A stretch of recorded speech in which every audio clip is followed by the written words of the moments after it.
Well, hey, Shawn, thanks so much for coming on the program tonight, sir. Good talking to you. Thank you guys for having me. I appreciate it. Absolutely. A lot of stuff to talk about. You guys are very, very busy right now with McMillan River Adventures. Tell us what's going on with the TV show. Well, I tell you, we had a great first year with MRA on the Outdoor Channel. We were up for many awards, including Best Show. We won a Golden Moose Award in our first year for Best Conservation Show. And, coming back this year for our second year, got a bunch of exciting hunts, and obviously started out with last year we sort of left off with a cliffhanger of what was which is I don't know, maybe the dumbest thing we've ever done, was try to hunt an elephant with a crossbow, and it got a little ugly, and you see the conclusion of that at the beginning of this season. Elephant and a crossbow. All right, you are. Yeah, I think I'm going to be nice and say you are a much braver man than I, sir. Yeah, well, don't let stupidity be confused for bravado. I've learned from that, and I'll never do that again. That's for sure. Was that actually scarier than anything you ever faced in the ring? Yeah, I have to tell you. And truthfully, my co-host Keith Mark was 5 yards ahead of me, and he was the one. I was not hunting the elephant. He was the one that wanted the elephant, and I got nearly the same thing with the Cape buffalo within about 15 yards, and I'm telling you, it is. The one thing with the WWE, I had especially with 25 years experience, I had a good idea of what was coming, and even if I didn't, I was pretty sure I could adjust to it. But when you're out there in the wild, man, those animals, they don't care that you're filming a television show, and they don't care how much you'd like them to work with you. They do their own thing. Absolutely. All right, now I understand that you and IBlack are now a thing together. I never really thought about IBlack in terms of hunting, Shawn. Well, I tell you, obviously, I'm very excited about the partnership with IBlack. It's a cool product, and for me, just to be associated with guys like Brian Urlacher and Lamar Woodley, absolutely. As a football fan, is that for me is worth the price of admission. But the thing is, I just used them this last week in the turkey blind, and I don't know if it's me, but I've got a knack for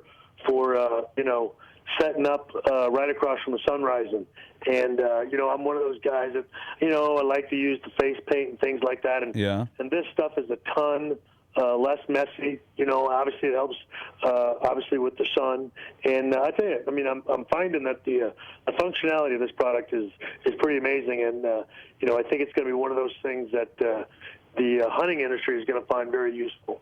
That's very cool. So, and in fact, right now, I guess to kick things off, you guys are running a special. IBlack doing 20 pairs or more for half off? Yeah. If you, I think if you do it between now and Friday, you purchase 20 pairs and you get 50% off. I think the promo code is Showstopper, which is obviously, that's one of the things I like about them. You can custom design them. Obviously some guys go with the scripture. I've got Showstopper, Mr. Hall of Fame, and MRA, and I've got some in the camo. So again, it's a lot of fun. It's a great product to have, and obviously pretty exciting to be a part of. Absolutely. Well, sometimes these studio lights can get a little bright, so maybe I should actually start wearing some IBlack every now and then on the show. I got news for you. You put a pair on, you're going to look intimidating at least. All right. Well, listen, Shawn, before we let you go, I know that my producer, Cameron Gray, has some questions that he would love to toss your way. You bet. HBK. Yes, sir. So, to take it to a serious note, and when you talk about IBlack, the first thing you think about is football. And we heard the very tragic news today about the death of Junior Seau, formerly of the Chargers and the Patriots. And when you read news that Seau was the 8th member of the '94 Chargers to pass away, then you think about all the tragedy that has befallen your industry, the multiple wrestlers that you have known in the past who have died because of different circumstances and maybe because of concussions and definitely because of injuries. When you see a story like a Junior Seau, first of all, I don't know. I wonder if you've met him before, because I know there's a lot of interplay between the WWE and the NFL. But what does it say to you about the need for concussion research? What does it say to you about the need to protect athletes and entertainers like him and like yourself? Well, first level, I did not have the opportunity to meet him, but obviously watched him for years. And I tell you, I think that all of the studies that are going on with concussions and things of that nature, I think it's obviously something that's needed. At the same time, I'm a guy with a high school diploma. You know what I mean? And I'm not the sharpest knife in the drawer. I've had a number of concussions. I've never once had the urge to do absolutely anything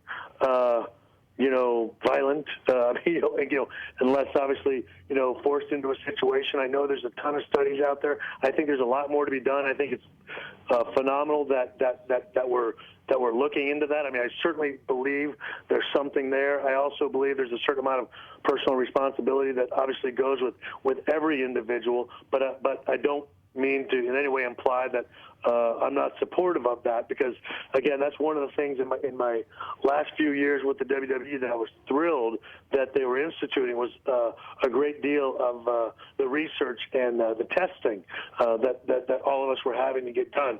So I definitely think that it's needed for sure. I guess I am always worried, I guess, as an athlete about the sports or the genres of entertainment getting blamed, because I mean, I just hope that everybody understands, all the sports, all the entertainment industries, they're doing the best they can, but this is new stuff, and it's gonna take us a while. I mean, I certainly want everybody to exhaust every resource they have to find out all we can about these problems.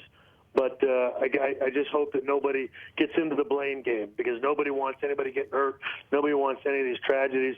Nobody's trying to do anything on the cheap, I guess is what I'm trying to say. And I hope that the press and all the other pundits out there won't beat up the sports. I mean, because they're certainly doing everything they can to look into these situations.